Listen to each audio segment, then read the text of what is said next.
The Premier has come out in defence of the police involved in the weekend shooting of 2 teenagers in King's Cross. But Barry O'Farrell and his police minister wouldn't comment on the actions of police after the shots were fired. Tensions were running high at Parliament House this afternoon as people vented their anger at the way police arrested the 14-year-old and 17-year-old teenagers involved. Nobody condones any type of crime, but you do not fight fire with fire like he did. And he lost control. His emotions got carried away with him, and there was just violence on his part. And I think he tried to kill him. I think he actually tried to kill that kid.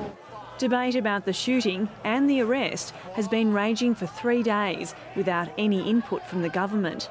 Today, the Premier came out strongly in defence of the police. Let's not attack the police for doing their job in trying to prevent people being injured or killed by a car that deliberately decides to leave a roadway and enter a footpath. Cops had seconds to make a decision, but now we want to look at life as if it's slow motion. And while the police are doing their best to diffuse tensions with the local Indigenous community, the Premier was clear about where the blame lies. I, as a parent, know where my 14-year-old is. Before we seek to blame police, we'll look at ourselves. And that's a concern shared by the opposition.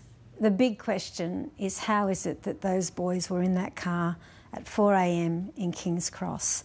King's Cross is part of Malcolm Turnbull's electorate. He's described the area as a war zone at night time and thinks the state government needs to do more to control crime and excessive drinking. The Lord Mayor says there's about 20,000 people on the streets of the Cross in the early hours of Saturday and Sunday morning. I just think that we're asking our police up there to do an impossible job, and I think that the incident that occurred could happen at any time. Clover Moore says more police and better transport in the Cross would be a good start. Eliza Blue, ABC News.